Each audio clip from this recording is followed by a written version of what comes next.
Welcome back, everybody. Now we are going to look at chapter 10 in our book. So if you have your chapter, please go to it and make sure that you have your files ready.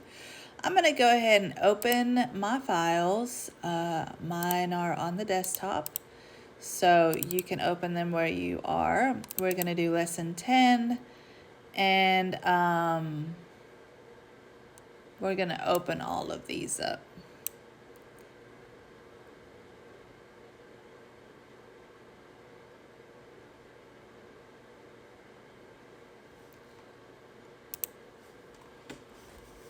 Okay, so for this one, we are going to work on something like this today. So we're going to learn a bit about the mixer brush, which is a little different than just a regular brush. It ends up working a lot like a paintbrush. So we're going to work through this project, and at the end, we're going to create something like this, more of a painterly field with our or more of a painterly feel with our mixer brush. So we're going to go ahead and get started with our palette. So for this one, we're going to change our workspace a little bit. Normally we're working with the essentials, but this time we're going to do a little different. Now, normally, I know I've shown you before, you're going to go to Window, then Workspace, and then Essentials. The other way you can change your workspace is right over here, because with Photoshop, you can do things in several different ways. So we're going to click on there, and you can just go to Painting. And what that does is it now changes your sets over here to be a little bit different. I'm going to go ahead and click this button and open this up a little bit so we can see what's going on. So you'll notice we have our brush settings right over here, so that's going to help us a whole lot. Also, if we're over here, we have our swatches. And honestly, I think I'm going to pull my swatches right over here so that I can kind of see them pretty easily. It's a great way. I'm also going to use my Wacom tablet, which helps me a little bit, but it may be also helpful for you if you have one. If you don't, it's no big deal. So first, what we're going to do is we're going to choose our mixer brush tool. So our mixer brush is not like a regular brush. This is the regular brush, or the clone regular brush right over here. The mixer brush is this one over here with a little droplet. So you can click on that one. And when you click on that one, you notice that our panel kind of comes to life over here. So a lot of kind of working with this today is going to be using the eyedropper tool to click and select your color, and then using this panel as well as your top panel over here to choose your brush and change your brush style and get it all set to roll. So we're just going to kind of play around with some of these colors. So one of the things that your book wants you to do is it wants you to select this one over here, which is this brush.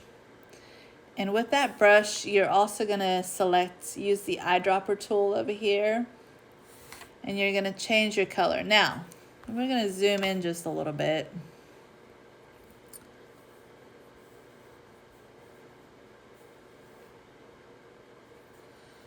So when you're picking your color, you don't want to pick like the dark shadow or the highlight. You want to pick the one kind of right in the middle. So we're going to pick this one. And if you notice, it'll drop over here by your swatches panel. So in order to make things a little easier, I'm going to go ahead and click on all the colors. So we're going to have blue, and you'll notice it's up there. Then we'll have yellow, and I think I'm going to pick this yellow over here. and then we'll have the green. So we have our 4 colors right over there. But to begin with, we're going to pick our red. I'm going to go back to my mixer brush tool, and what it wants us to do is it wants us to choose our mixer brush. So I'm going to choose this one over here, and if you notice, the size is around 30. It might ask us to do a little differently. The size is around 30. You can change the angle if you have a Wacom, and you can make it look a little different. If you notice down here, you're changing the way that brush works. You can change the hardness or the spacing, any of that. We're just going to stick with that one right now. Now if we come up here, we have the same thing. We can click down here, and we also have all of these choices over here. You can choose your size. Your color is right over there. You can choose, this one over here is going to pick up the colors underneath it. So if I were to come over here, you'll notice that it's actually got the red, but it's also picking up some of the brown underneath.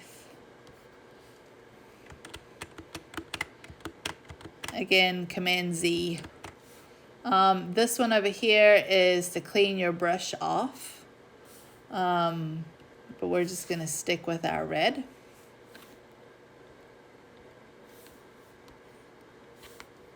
So this is when you want to clean your brush, and this one is the one where you want to put color in there.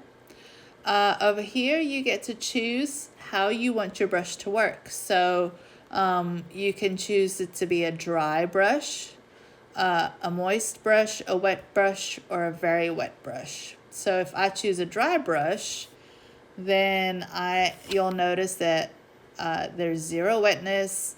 The load is about 50%, and what that means is it's got about 50% color. The flow is 100, and we can go ahead and use that. You'll notice to kind of create something neat. Now, the book is going to kind of walk you through several different brushes that you can walk through, but I'm just going to kind of walk you through the ones that, you know, how the different ones work. Okay, so as you notice, this really doesn't mix very much. So if you wanted to mix a little bit more, you're going to go more into like a moist or a wet. And if you notice, what that does is it kind of mixes them together. So it's right now it's mixing the white from the background, and it's creating kind of a painterly effect. And that's with 10% of wetness. And now you can kind of choose if you want a heavy mix or a light mix. So it really does kind of change the way your brush works. Now, if you were to choose like a different kind of brush, I think the next one is talking about is maybe this one over here. You'll notice that it changes some of the pieces in there. And I think we'll just kind of go to the blue. And I think on this one, you can choose from the dry menu, or the dry. And it's going to look really hard and really opaque, like you can see right through it. There's really no mixing or anything like that. Now, if you chose something different, you'll notice that it kind of mixes in together, and it works differently, and it's really picking up the background of that photo. So it really makes a huge difference. The other one that it wants us to look at is this one over here. And for this one, we're going to start with a dry, and we'll just kind of work our way through. I think we'll do the yellow. And you'll notice dry just is straight color. You know, there's really not a lot of change to it. If you use moist, it's gonna become a little bit more smudgy, and it's really gonna pull in the colors behind it. Now, if you have a photo and you try to use this with it, it's gonna mix in with that photo, and you'll notice that. And if I make this a little smaller, you'll notice it's mixing in. But you can grab other colors and mix them in with it. And it really, you can create a really painterly color. Like if you were to use dry, and then maybe go down here and use very wet in, let's say, blue, well, that would really change the color and you start to get a purple color. So there's a lot of great choices. It's really fun to kind of play around with these colors because it'll really begin to kind of give you some choices in how you want to use it.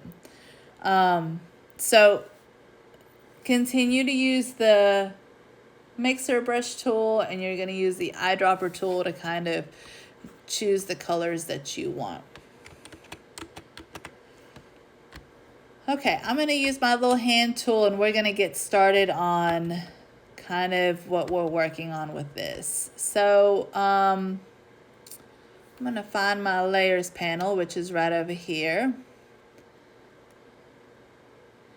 And we have our paint mix. We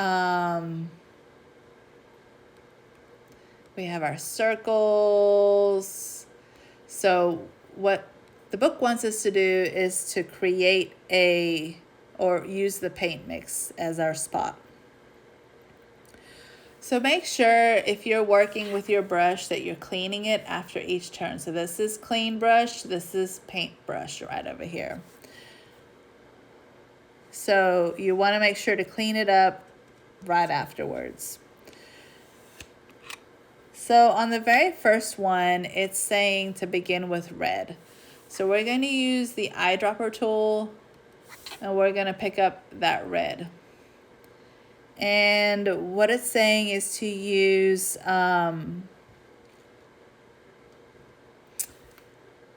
your brush settings. So we're going to go and choose our mixer brush. And for this one, I kind of like the idea of maybe using one of these. Honestly, just use whichever one you kind of would like. I think maybe that one would be great too. And we want to make sure that this is deselected. And we're going to kind of create some paint swatches here. I'm going to make this a little bit bigger just because I want to. And there we go. There's our paint. And then what it wants us to do is to go back to the eyedropper tool and choose the blue. And go to back to the mixer tool.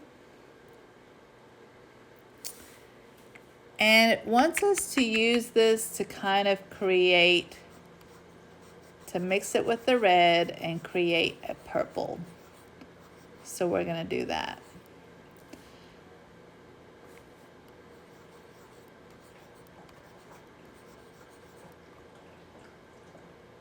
Now it seems to me like there's a lot of blue in there.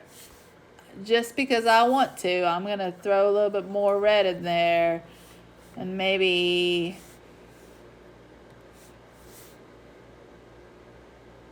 a little bit more blue and see what happens. I think that's a pretty good purple. And then what it wants us to do next is use the eyedropper tool and select this purple color, which is a nice royal purple. And in the options bar, and then paint the next circle. So we're going to do that. So we're going to paint the next circle with that purple color. And then in the options bar, it wants us to clean our brush, which is what we've done. And load from the pop-up menu. So that's this one over here.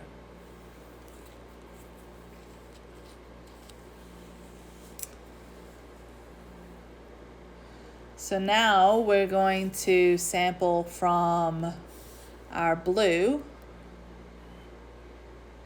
And what it wants us to do is it wants us to paint half of this just blue. So we're going to do that. And then it wants us to clean our brush. Or deselect that. And then it wants us to pick up yellow. So we're going to pick up yellow.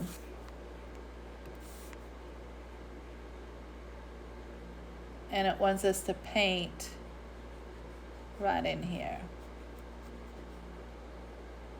And you'll notice that it mixes, just not as much.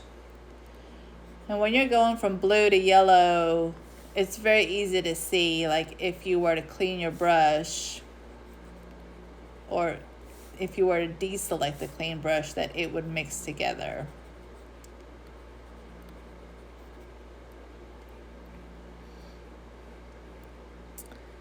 Okay, and then you want to fill the last circle with yellow and put red paint in it. So we are going to choose the yellow, and then it's asking us to put some red paint in there. So we're going to select the red and use the mixer brush and create orange.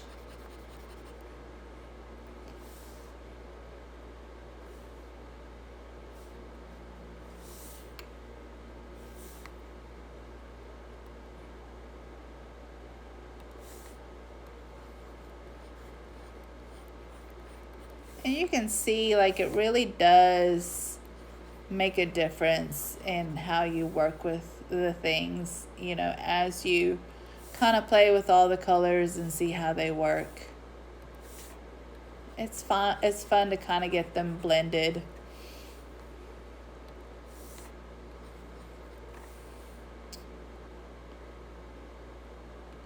We're going to use the eyedropper tool and create that orange.